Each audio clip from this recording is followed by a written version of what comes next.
Ya, halo makhluk hidup dimanapun kalian berada yang lagi rebahan in the house, in the hall, in your area. Sudahkah kalian menonton alur cerita pengencuratan hari ini? Nah, kali ini kita bakalan ngebahas film yang berbau sejarah, tepatnya pada masa Perang Dunia Kedua. Pada masa Perang Dunia Kedua, di Eropa ada dua tokoh besar yang berpengaruh. Ibarat di YouTube nih, mereka ini adalah T-Series dan Pudidinya. Film ini digarap oleh 20th Century Fox dan rilis pada tahun 2020 ini. Film ini berjudul Thanks for Stalin, atau dalam bahasa Indonesianya, terima kasih untuk Stalin. Tolol.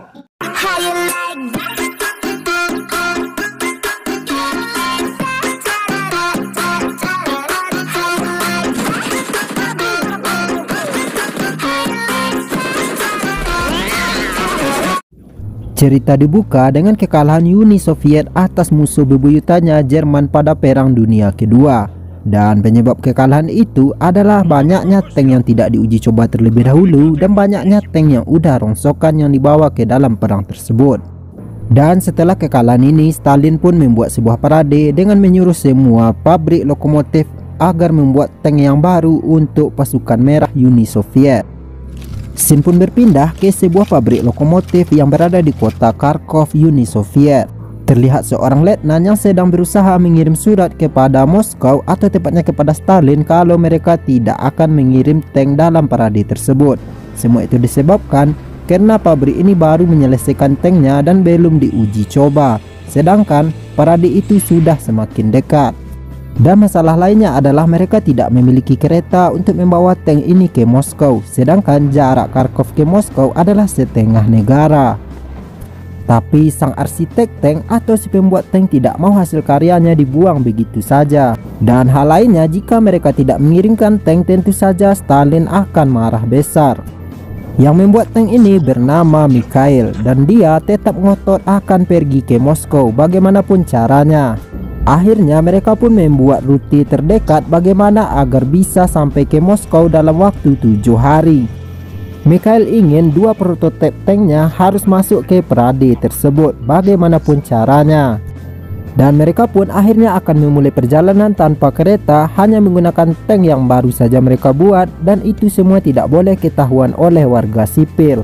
Dan saat Mikhail akan berangkat, tiba-tiba salah seorang karyawan wanita dari pabrik ini ingin ikut dengan Mikhail, tapi Mikhail menolaknya.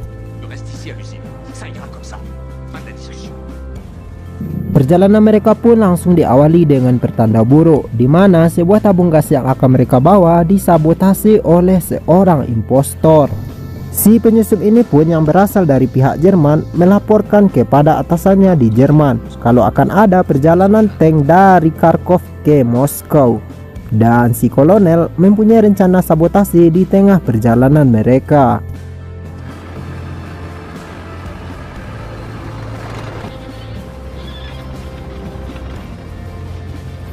Pihak Jerman kemudian mengutus sekelompok pasukan berkuda untuk mencegat perjalanan Mikhail dan dua prototipe tanknya.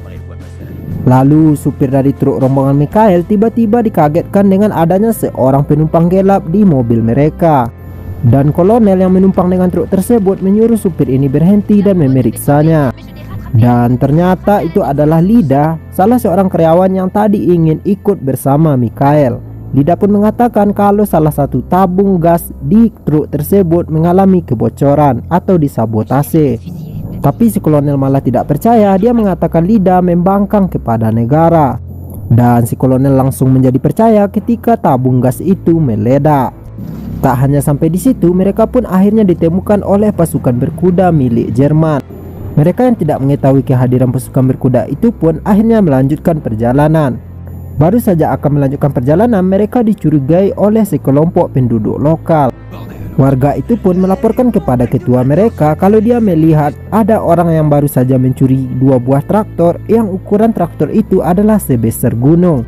Lalu ketua camp ini pun menyuruh anggotanya untuk mencegat rombongan pencuri tersebut, atau yang dimaksud adalah rombongan Mikhail. Cerita pun berlanjut di mana pasukan berkuda dari pihak Jerman mulai melakukan trap untuk mencegat rombongan Mikhail. Tapi dari kejauhan mereka melihat rombongan Mikhail telah dicegat oleh sekelompok orang, yaitu warga lokal yang tadi.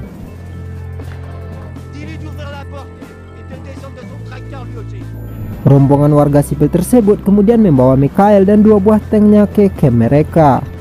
Tapi sesampainya di camp mereka, para warga sipil ini dimarahi oleh ketua camp mereka. Karena ternyata yang mereka bawa bukanlah 2 buah traktor melainkan 2 buah tank. Yang artinya camp ini akan segera berurusan dengan militer. Karena sudah pasti yang punya tank di Uni Soviet adalah militer.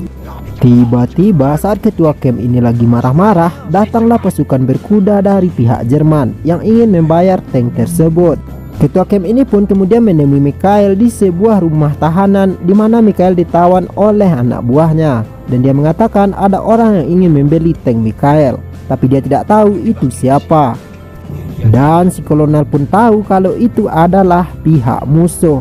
Dan benar saja, saat mereka lagi asik-asiknya bicara, mereka pun diserang.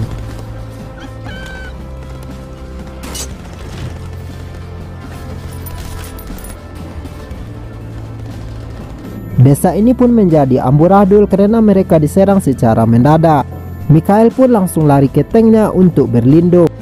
Lalu tiba-tiba saat Mikhail dan supirnya ada di dalam tank, supirnya mengatakan kalau dia membawa sebuah peluru.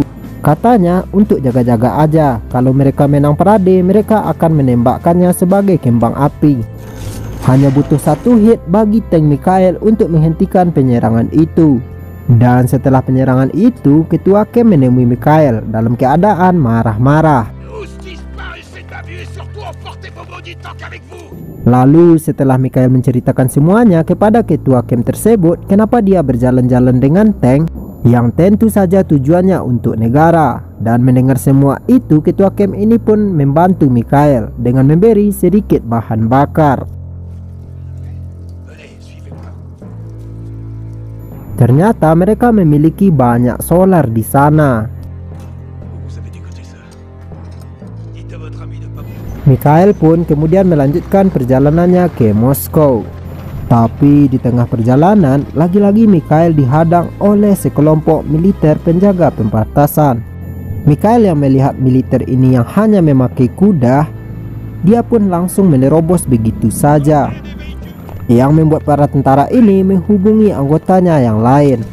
Sementara itu, pihak Jerman terus mengirim tim pencegat rombongan Mikhail, dan kali ini mereka memiliki sekelompok geng motor. Mereka pun berhasil mengejar rombongan Mikhail. Lalu mereka memanjat atap tank dari rombongan Mikhail dan mencoba mengelasnya untuk masuk ke dalam. Tapi semua itu tidak berhasil. Rombongan Mikhail lagi-lagi dicegat oleh sekelompok tentara perbatasan. Mereka langsung menembak rombongan Mikhail atas dasar laporan dari tentara penjaga sebelumnya yang mereka terobos. Dan di sini lagi-lagi mereka harus menerobos. Tak diduga, tentara yang menembaki mereka menjadi terkejut terheran-heran karena tank itu tidak apa-apa setelah mereka tembak. Mikhail pun kemudian melanjutkan perjalanannya, dan lagi-lagi mereka menemukan masalah, di mana salah satu tank dari Mikhail tersangkut di sebuah parit anti-tank. Dan mereka pun akhirnya membuat keputusan agar Mikhail meneruskan perjalanan ke parade tersebut. Sementara letnan dan seorang supir akan tinggal di tank yang tersangkut. Tapi masalah Mikhail ternyata tak berhenti sampai di sana. Dan di sini terungkaplah kalau impostor dari perjalanan mereka adalah supir dari tank Mikhail. Tapi Mikhail beruntung tidak ikut dalam perjalanannya. Di tempat lain terjadi lagi masalah baru, di mana letnan dan seorang supirnya ditemukan lagi oleh geng motor milik Jerman. Sementara itu, Lida dan Mikhail pun akhirnya sampai di Moskow, dan mereka sudah ditunggu oleh Stalin. Dan Stalin pun marah karena persyaratan parade itu adalah 2 buah prototipe tank. Tapi tiba-tiba letnan pun datang membawa tank yang tersangkut. Saat geng motor Jerman mencoba mengeluarkan tank mereka yang tersangkut, mereka pun berhasil kabur.